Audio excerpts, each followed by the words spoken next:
Well, afternoon, Jules. Can you believe that the 2026 MotoGP calendar has already been announced? We're only in July, aren't we? But there we What's go. happened? What's happened to the world?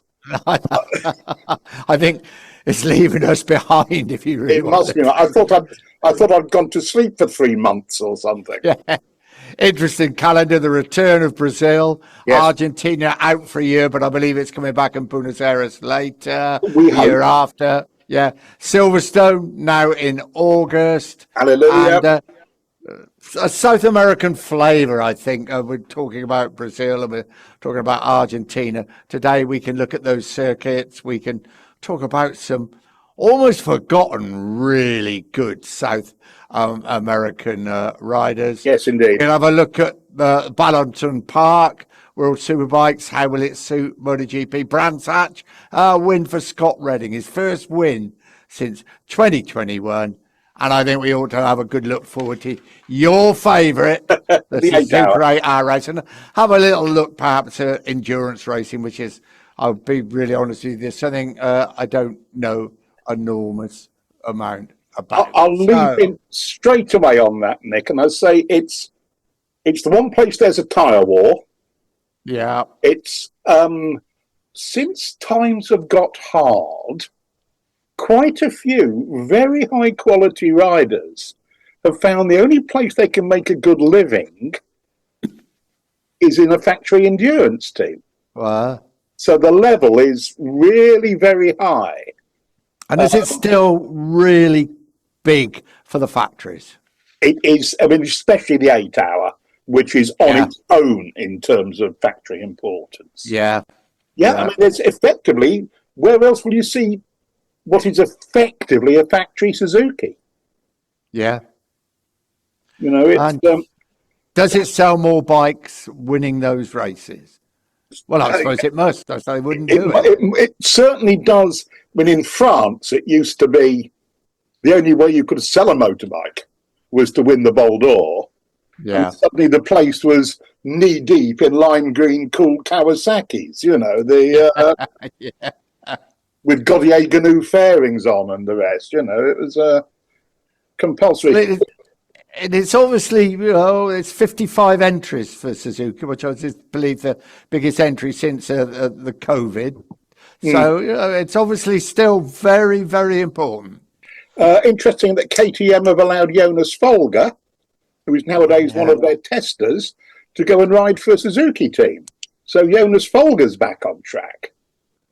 But There was a good rider, wasn't it? Jonas Folger. I would counsel you, though, to look at the Stealth Ducati, run by Kageyama, finished fourth last year, fourth a Ducati in an endurance race. What's the world coming to again? Promoted to third after, I think, a Fireblade got slung out of third for a technical infringement. Leon Haslam's one of the riders. Yes. He's a winner at the 8 hour, as we know. I think, I mean, is it? I cannot sit here, Nick, and say, but nothing to do with Bologna. You know, Gigi has professed an interest. The riders, when we had a bit of video on the world feed from Ducati not long ago of Pecco Bagnaia walking in and saying to Gigi, I have an idea. Me, Booby, which means Boulaga, and Petros. Yeah. And Gigi went, the 8 hour. You know, they are stirring it. You know, Ducati for the 8 hour, it would be, if they won this weekend, it's it. That's world domination. Wouldn't go down too well in Japan, would it? It'd be interesting. The 8 hour race this weekend, as I say, 55 entries, which is a good, strong entry, and a fair mix of MotoGP, British Superbikes, and, of course, World Superbikes. It's going to be interesting. Right, South America. Yes, sir. I've got to tell you, I look and it said Brazil, Goiânia, and my heart rate went up and my headache arrived immediately because it is the party city. It was when I went there in the late 80s. What a place for a Grand Prix. I was lucky. I went there twice. 1987, Wayne Gardner won the 500cc World Championship. 1989, Eddie Lawson won the World Championship, both for the Rothmans Honda team. But it was an incredible place, incredible experience. I hadn't got the faintest where it was. I think we flew in via Brasilia and then landed at various other places in Brazil and arrived there. But once we got there, it was truly staggering. The social life matched the racing. I'll never forget Wayne Gardner chasing would have been the first Australian, but he was the only first Australian to win the 500cc championship. We were at Jarama. It was the Portuguese Grand Prix in Spain, the race before. And he was chasing the championship with Randy Mamola. Wayne Gardner finished fourth in the race, and I heard these magic words. Derek Mitchell, producer like I think you've worked for on television, this is for radio, didn't say a lot unless they were moaning at you. Derek, and he said, all I heard, usually I heard, right, shut up now, all right, that's it, that's enough, go. Yeah. I heard, book your flights for Brazil through my earphones. Magic words. So off I went to Goiânia. Wow. I had to fix up all the radio stuff there, which you can imagine was quite difficult. The local radio people arrived on the Saturday. Yes, of course, we can get everything in. Yes, we can do everything. Oh, did you bring a microphone? No. Well, we could supply one, but it will cost you so much in whatever the Brazilian currency was, probably fluctuating greatly by the day. My next problem is if Wayne Gardner won the World Championship, he'd built up a fantastic rapport with the listeners of Radio 2. And they wanted him, Derek Mitchell wanted him, they wanted to be the first people to speak to Wayne if he won the World Championship. The rostrum was opposite the grandstand where I was sitting at the top at a table as a commentary box. What do? I saw a man in a very posh uniform and I thought, well, I'll have a word with this guy. I said, look, this is the situation. When he comes off the rostrum, if he's world champion, can we get him to my commentary position? He looked at me and just said, leave it to me. I later found out he was the chief of police in Goiânia. You picked the right man then. I picked the right man. Wayne duly won the race, had the World Championship winning T-shirt on, covered in champagne. 6 armed guards, police, army arrived, and they marched him across the track, up the steps of the grandstand to my table. And the first interview he did was for BBC Radio. This is the way it used to be, flying by the seat of what's left of your trousers. No, absolutely. And the other thing I remember about the place, the Zoom Club, which came the second paddock for MotoGP. The gentleman who owned the Zoom Club would open the club every night by firing a rifle into the ceiling, which meant we were open for celebrations, and boy, did we celebrate. As we did 2 years later, Eddie Lawson, of course, had switched from Yamaha to Honda for 1 year. He finished second in the race behind Kevin Schwantz and was duly crowned world champion in the Zoom Club once again. And then he switched back to Yamaha. Goiânia, you lucky people going there, but being prepared. I can't imagine the country's changed. Let's see because it's the second race of the year, isn't it? It's early in the calendar, which tends to, and is Texas the following weekend? I think it is. I think it's sort of replacing Argentina. Yes. Because Terma de Riondo is not in. Because we used to run them together, didn't we, as far as transport went between either Austin first and then I feel that will restrict celebrations a little bit. Oh, yeah, may well do. The realities of the schedule. Yeah. But you live in hope. Yeah. And then just thinking, I'm sorry there's so many stories, but Buenos Aires was the first foreign Grand Prix I ever went to. How me and Peter Clifford, who was the technical editor Yeah. of Motorcycle Weekly at the time, convinced Mick Wood, the editor, that we ought to go a week before, get on 2 Honda road bikes, follow Che Guevara's trip all the way to the Chilean border. He agreed. He didn't agree when he looked how much it was going to cost. It was too late. We were off and we went on This was the amazing. This was the trip that was later made into the film, The Motorcycle Diaries, I believe. Oh, yeah, very, very much so. Yeah, but this was me and Peter Clifford, and it had so many highlights and a few lowlights. We arrived in Buenos Aires and caught a taxi to Honda's headquarters.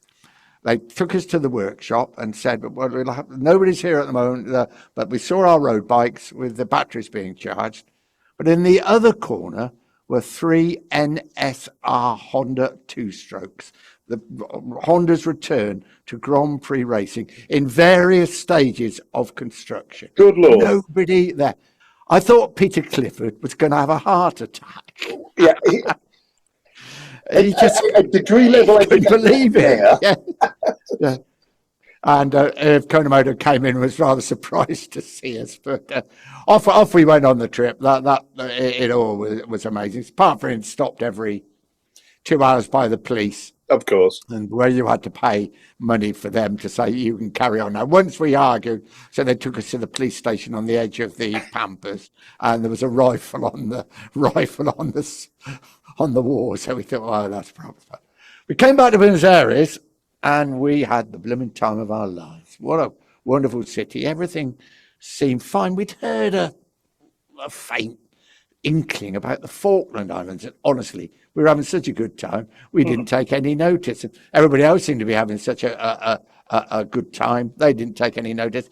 Just once, we went to find some shop for some cheap leather coats, and there was this massive demonstration going on. All women, desperados. Their sons had been taken away, hadn't they? Desperados. Yeah. And I mean, but again, we didn't think a lot of it. Come the race, come practice. This would never happen these days. Kenny Roberts had a new V4 Yamaha, and I think we had an extra day's practice, and he wasn't going to go out on exceed practice on it. So I went to Kenny and said, Kenny, we need a picture for the front page of Motorcycle Weekly, but you'd have to go out today. A lot of swear words, leathers on him when I did a couple of laps, so we could do the photograph. I mean, that just wouldn't happen now, would it? No. And so I borrowed Boris Sheen's hire car. We went to Buenos Aires airport to fly the films out. It was a bit strange. There was transport planes at the airport and not only airliners. And I thought, oh, never mind. But race day. You always see military planes in. Well, yeah. Sharing airports, don't you? And such in that part of the world. Yeah. Come race day, Graham Crosby was staying in our hotel, and Cros had switched, had been dumped by Suzuki. Yes. And I never forget, he rang me up one Monday morning. He said, Nick, I'm really stuck. Have you got any ideas how I can get a ride? And Barry Sheen told me the week before, I've turned down the Agostini Yamaha ride, but don't tell anybody. Don't say a word. So what did I do? I had to tell Cros. I told Cros, and he duly signed. So Cros says, oh, how are you going to the circuit? We said, oh, we're going on. Oh, I'll come with you. He said, that'll be good. He'd won Daytona that year. He was quite. So he hopped on. He had a pair of flip-flops, shorts, and a T-shirt. He did have a helmet on, nothing else. He was on Peter Clifford's bike. Off we went. Didn't have any money for the tolls at the motorway, but he showed them a picture of Daytona in the winter, and they went, oh, yeah, off we went.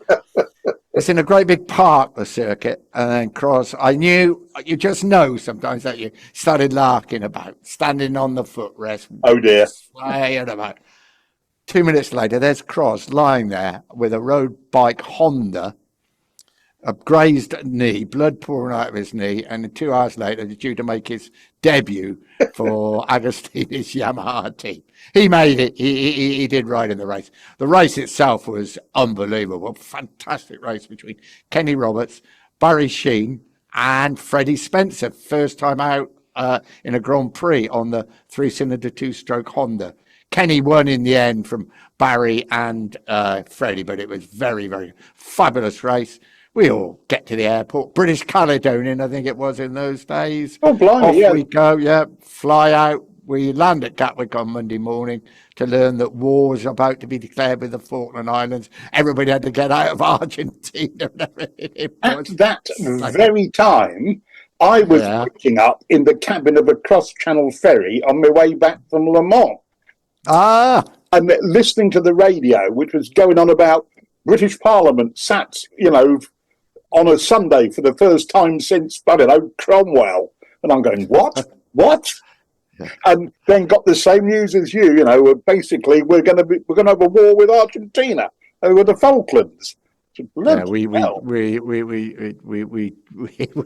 we just got out in time, but we had a wonderful time in Buenos. Apart from that demonstration, which illustrated that Southern was very, it reminded you that the country was under the control of a really, really vicious, nasty military dictatorship. Yeah, very much so. Then let's just maybe look a little bit back at Buenos Aires, and they had 3 Grand Prix there in the 60s, didn't they? And I'd be honest, I'd forgotten all about them. And Benedicto Caldarella, do you remember him? Caldarella. A lost genius in many people's views. Local. Yes. Was he Argentinian or was he Venezuelan? No, he was Argentinian, and he won that first Grand Prix on a matchless. Yes. Yeah. But then he got a works rod on the Gilera in 1964, came over, and they had a fantastic battle with Mike Hailwood at the American Grand Prix in Daytona. The only time I can see the pictures of it now. Yeah, I've got there was one in my book with Dr. Rains, the source. There was that's the picture I'm probably thinking of. Yeah. And who is this bloke who no one's heard of? He's been given a second-hand Gilera and not many spares, and he can give Mike Hailwood a hard time. Yeah. And I think he finished second somewhere in Europe, the Nations Grand Prix. I think he had quite likely in Italy, probably, was it? Yeah, I think he had reliability problems, not surprisingly. Yeah. But yes, he made a podium, I believe.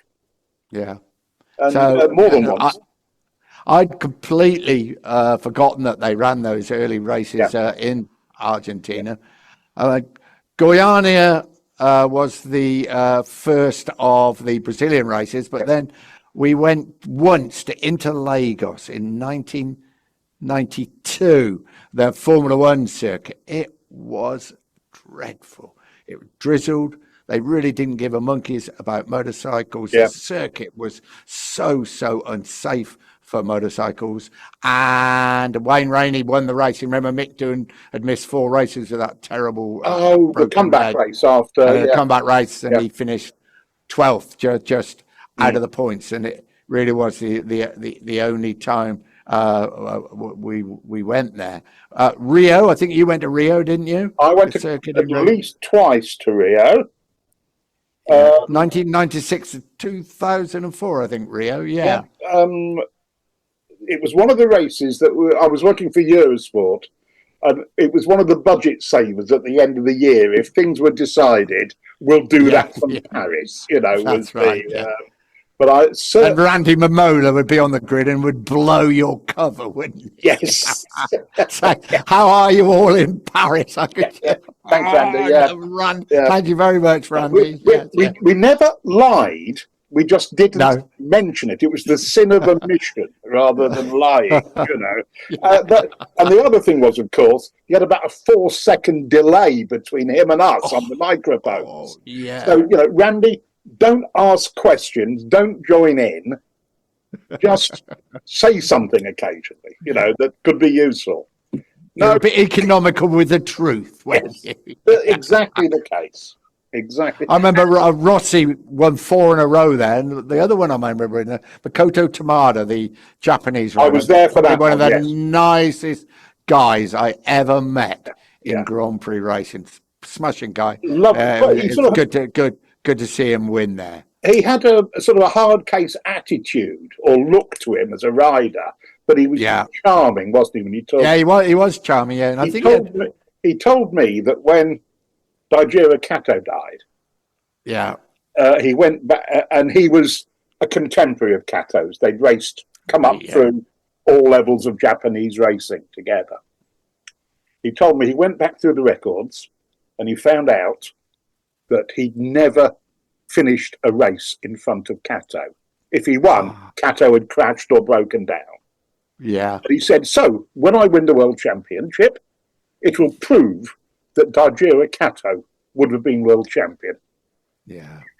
And he probably would have been. And the hopes of Japan, I don't think just Honda, hopes of Japan, they thought they were going to get a Japanese premier class world champion in that dreadful day at Suzuka. Yes. And of course, we've never been back there with MotoGP, have we? And if you look at the accident that Luca Marini had in testing for the 8 hour, it's the same problem. There ain't no room and there's nowhere to go because the land they've got is sort of long and thin. And it crosses the circuit figure of 8, basically. Yeah, There's just no room to expand runoff or anything. It's a fabulous circuit, but it's one of those where you do sit there with your fingers crossed. Yeah. That was an absolutely an appalling day, which none of us were ever getting. There was another. Didn't speak a lot of English, but what a nice guy, and with that Grassini team and everything about it. It was a fabulous setup. It was absolutely set up for them to have a big go at the World Championship, wasn't it? The Premier Class World Championship. Completely. And Honda was, Honda, as you say, was searching continually for that. And still are. And still are. And still they do until very recently, they always wanted a Japanese rider on the Moto Grand Prix, because whatever Mick Doohan or Casey or somebody says to you, you can't beat being told it in your own language. It's how it was explained to me.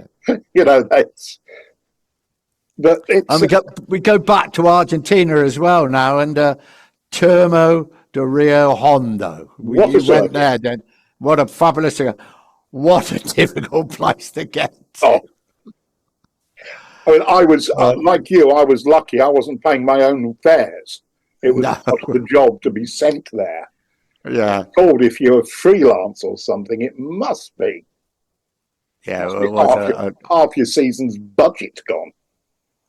It was an amazing place, wasn't it? And the atmosphere in the town, as much as the atmosphere at the circuit, they came from all over South America on motorcycles, tractors, donkeys, I think. So it was. I mean, it was a party town, wasn't it? The place just went crazy. It was explained to me by where was she? A lady from Venezuela. Yeah. That South America is not a continent. It is one country divided up into 16 counties, she called it. She said, they're not really different. We're not that different. We just live in different counties. And in Rio de Termas, you saw number plates from just about from everywhere, didn't you? Yeah. And quite a few didn't have number plates either. There was a bit of that. But the police appeared to be very heavily armed. Oh, my golly, yeah. And, well, I won't go through the stories of getting there. And, people will think we're moaning. I'm not. Yeah. It was quite interesting. The massive crowd the first year we went there. And that was a South American crowd, not an Argentinian crowd, wasn't it? Yeah, absolutely. But there were those. Do you remember Rossi winning there the second year? And so Rossi, he wore the Argentinian football shirt on the roster. Yeah. Yeah. Not quite as, which is fine in Argentina, but when we were in Brazil, Sebastian Porto, another great South American rider, he wore an Argentinian football shirt on the roster in Brazil. Now that didn't go down so well, did it? Well, No, you'd be amazed to hear that wasn't quite so popular. But my memory of that first year at Rio, the massive crowd, as you say. It was, yeah. You drove by this great big lake. It was an extraordinary place. You drove in through all these campsites and car parks. Yeah. And there was, all I can remember is there's all these long-nosed Mercedes buses. It looked like the car park at Woodstock. That did. That's so right. It looked like, a 70s festival. Yeah. And felt like it was. Yeah. And my overwhelming memory is Danny Kent. I think it was the first year, wasn't it? Danny Kent won. Did he win the first year? Yeah, the Moto3 race. Moto3, and I thought, this is going to be interesting. British national anthem in Argentina. I thought, this might be a trifle. Not one whistle or one boo. No. Not one. And of course, Cal Crutchlow won there as well, didn't he? Yes. 1 year, which was amazing. I mentioned this to an Argentinian bloke on the car hire in Barcelona airport sometime later, saying, and he looked at me and gave me a slightly withering look and said, we could differentiate between the politics and the people, what a way to explain it. Yeah. Yes. I thought, I wish I could say the same. Yeah. And one other South American venue that neither of us went to, and I'd really almost forgotten about, San Carlos in Venezuela. Of course. In the late 70s, Yes. Yeah, Barry Sheen era venue. He won in 77, 78 and 79, Barry.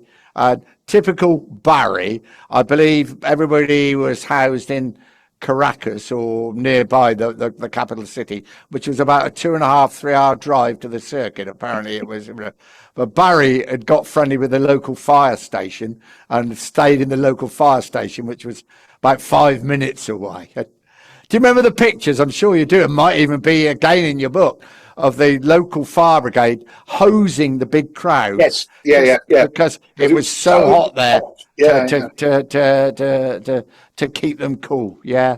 And of course, then Venezuela was on a bit of a roll because it started to produce some really, really good riders. Did you notice how I switched to that? I thought that was quite professional, wasn't it? Going from talking. And they think we just throw this together, Nick. Yeah. Johnny Cecotto, eh? Yes. What a rider, Venezuelan.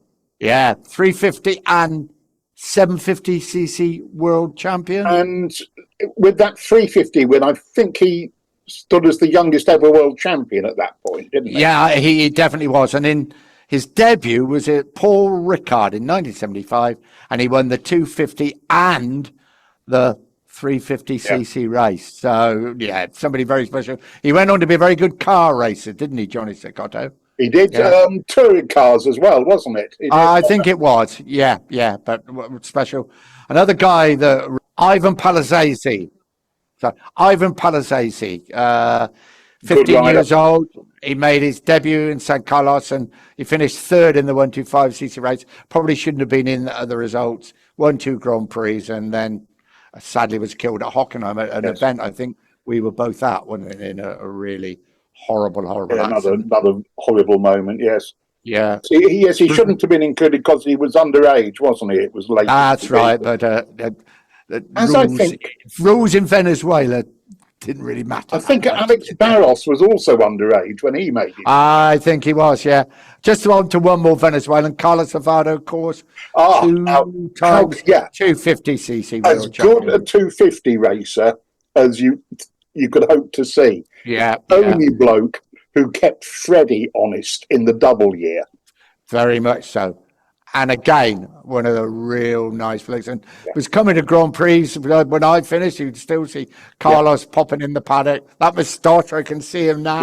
Yeah. Yeah, always friendly. On to Brazilians, you mentioned him, Alex Barros, 93 to 2005, for 7 wins, 4th in the World Championship one year.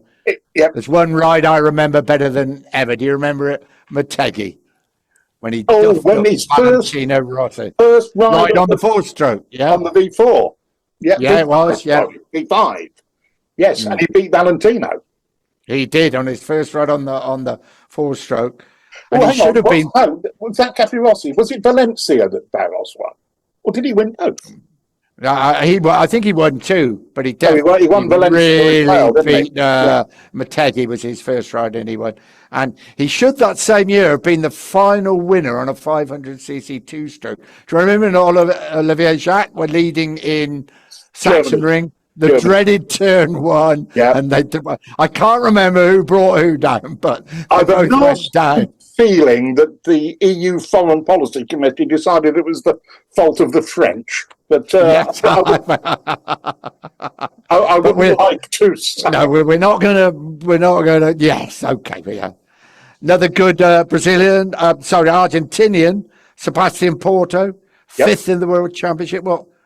7 250cc wins, good rider. And when we went back to Argentina to turn the Rio Honda, didn't he ride in the Moto2 race? I don't know how old he was. As a wild card, yes. Yes, he did. Yeah. Another really nice bloke, guy, by the way. Yeah. And what about David Alonso, 2024 Moto2 World Champion? He was Colombian. 14 wins. 14 wins in I wrote out some numbers, Nick. Good man. He is 19 years old. He has been in 54 Grand Prix. He's won 18 of them. 24 podiums, 7 poles, and a world championship. God, that is impressive. When people say, I wonder if Drake Dixon, for instance, he deserves a Moto Grand Prix ride. I'm afraid the reality of life is there are so few Moto Grand Prix rides that every team manager is looking right over him at people like David Alonso. Yeah, they are. And I think he was based in Spain, but he is Colombian origin, isn't he? His mother is Colombian, his dad is Spanish. And he happens to have chosen to ride under a Colombian license and flag. Yeah. In much the same way that, lots of, let's say, people you'd call English would represent the Republic of Ireland at football or whatever. It's just, it's a complex question. And he's Colombian, and I'm sure Liberty and Dorna are rather glad that he is, because that's going to help. Well, it's an important market again for motorcycling. It's good to see that it's going back to Brazil, and hopefully will remain in Argentina, albeit after a year's gap. Well, onto new circuits and present times. Yes. Balloton Park, World Superbikes. How's it going to fare for MotoGP? It just doesn't look like a Grand Prix track to me. I think there's 5 first gear corners on a superbike. That's going to be unpleasant, frankly. Top speed is quite low, and it's that first S-bend chicane. It's a bit like Misano, but it's a right-left, not a left-right. It's sort of short run, and then a flip. It looks like, scares me. Moto3 through there, oh dear. And there's several other chances as well. It's a bit... I hope it's better than I think it's going to be. Yeah. Could produce a different winner in that sort of circuit. Exactly. I mean, it's those who can get set up for the heavy braking and coping with that for 45 minutes. Who do we know? We know several people like that, so we shall see. But yes, I think you're right. It could be that, let's say, a KTM decides it likes the place. And Toprak dominated once again. He's on a roll, isn't he? Oh, I found myself looking at it thinking, how is he doing that? Where are the other BMWs? Yeah. Answer, I think, out of the points. Yeah. Yeah. It's like watching Marquez on the Honda of pre-injury. Yeah. Only more so. It's scary. You think, well, we are undoubtedly looking at a very special rider. And the sooner he's in Grand Prix, the better, frankly. Well, next year, as we said, and then we go from there. British Superbikes, Brands Hatch, Scott Redding's first win for 4 years. I think it was World Superbikes at Aragon with his last time he stood on the top of it. Nice to see Scott smiling, wasn't it? Oh, I mean, he is such we might do some more on Scott, maybe next week, Nick. I don't know. Yeah, please, yeah. But he's a very interesting guy. Always strikes me as you're never quite sure it's the career he wanted. Yeah. He doesn't. There's something about him. I need longer to explain it than we've got with the 2-minute warning coming up shortly. About, like, just very quickly, when him and Bradley Smith were on the rostrum in that wet, dry Misano. Oh, certainly do. Second and third, weren't they? Yeah. All Scott could talk about was, how did Bradley do that? Never coming in, being out on slicks the old time. Oh, he couldn't have done that. But Scott, you're on the podium with the Grand Prix. Scott, hello. And all it was, how did Bradley do that? And I know we're a bit... A generosity of spirit, Nick, that is not common amongst motorcycle racers. No, dead right. Or any top sportsman, to be really honest, at the top of their game, but especially MotoGP riders, I think. Yes, I mean, there's the old Tiger Woods test, isn't there? That when the bloke is 30th in the world won a tournament, gee, what a great guy, salt of the earth. The bloke who's number 2 in the world wins a tournament, death reigns. And Brands Hatch on the Grand Prix circuit, which we say Scott Road. I tell you what I was pleased to see, Danny Kent. 2 podium finishes. It wasn't for Danny Kent, of course. Our last world champion in MotoGP. He's had a difficult time off the track as well as on the track. And now looking, especially around Brands Hatch, but he looks like the world. So you've got 2 Grand Prix winners up the front of Brands Hatch.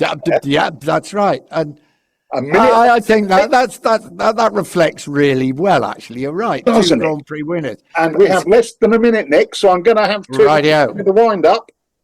Okie doke. Well, let's have a think. Next week, we're going to have a look at the Suzuka 8-hour race, obviously, and a good discussion about that. I can tell you the week after, Lord God of the statistics, Mr. Sir Dr. Martin Rains is coming in to talk about the 1000th Premier Class Grand Prix, which will be at the Red Bull Ring the weekend after. But quite honestly, Jules, if anybody else wants us to talk about anything, just let us know. Because what we like doing more than anything else is talking, isn't it? It's the one thing we're good at. Yeah.